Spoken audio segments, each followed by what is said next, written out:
Leviticus chapter 15. The Lord said to Moses and Aaron, "Speak to the Israelites and say to them, when any man has a bodily discharge, the discharge is unclean. Whether it continues flowing from his body or is blocked, it will make him unclean. This is how his discharge will bring about uncleanness. Any bed the man with the discharge lies on will be unclean, and anything he sits on will be unclean. Anyone who touches his bed must wash his clothes and bathe with water, and he will be unclean till evening. Whoever sits on anything that the man with a discharge sat on must wash his clothes and bathe with water, and he will be unclean till evening. Whoever touches the man who has a discharge must wash his clothes and bathe with water, and he will be unclean till evening. If the man with the discharge spits on someone who is clean, that person must wash his clothes and bathe with water, and he will be unclean till evening.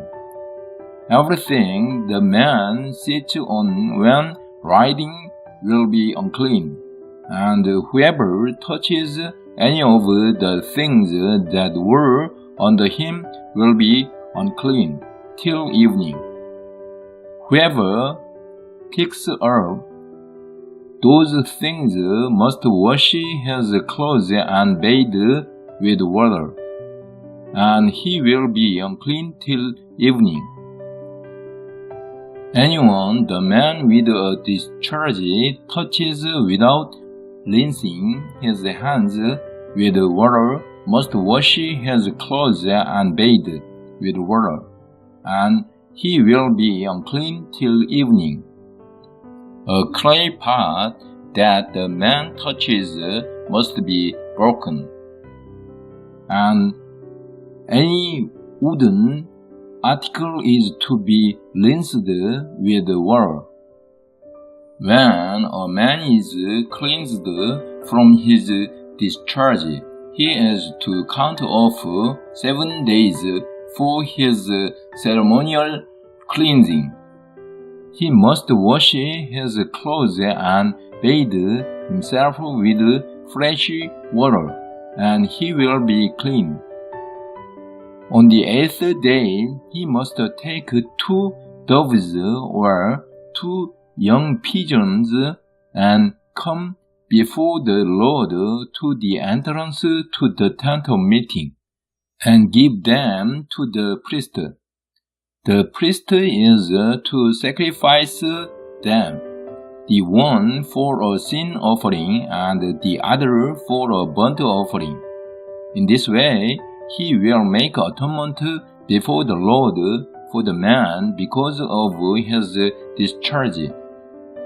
When a man has an emission of semen, he must bathe his whole body with water, and he will be unclean till evening.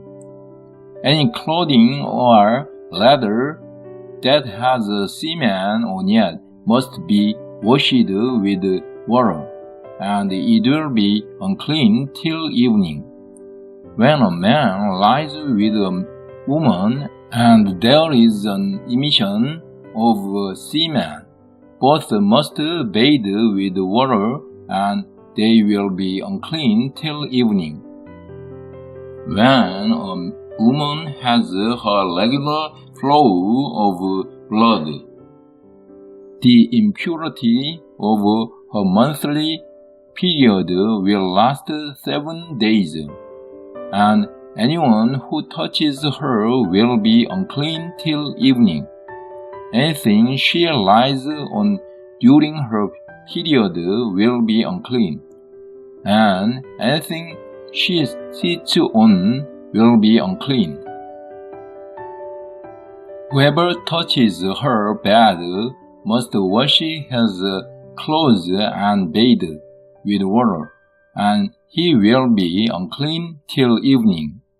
Whoever touches anything she sits on must wash his clothes and bathe with water, and he will be unclean till evening.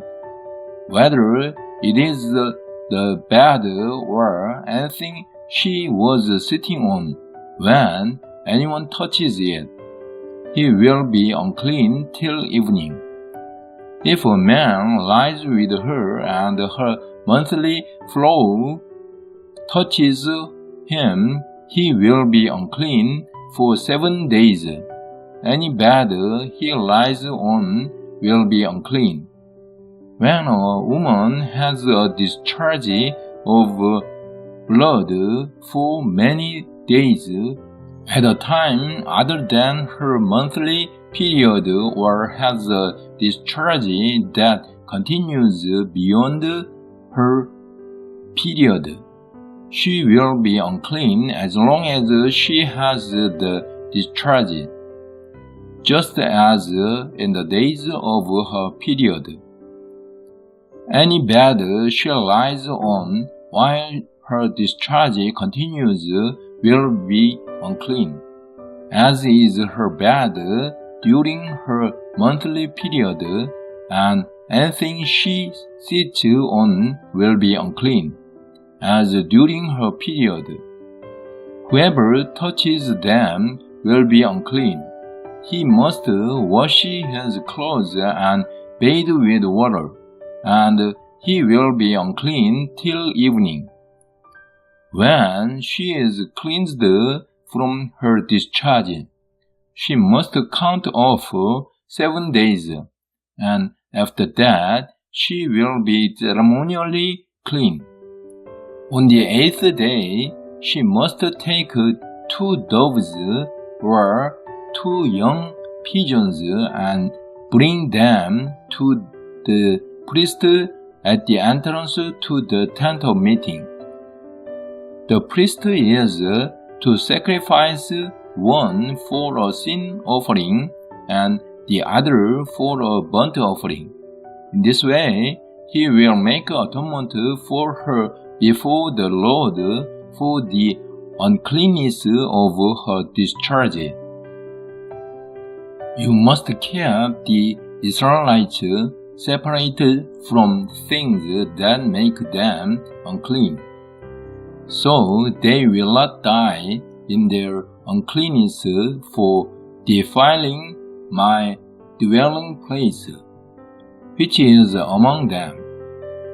These are the regulations for a man with a discharge, for anyone made unclean by an emission of semen, for a woman in her monthly period, for a man or a woman with a discharge, and for a man who lies with a woman who is ceremonially unclean.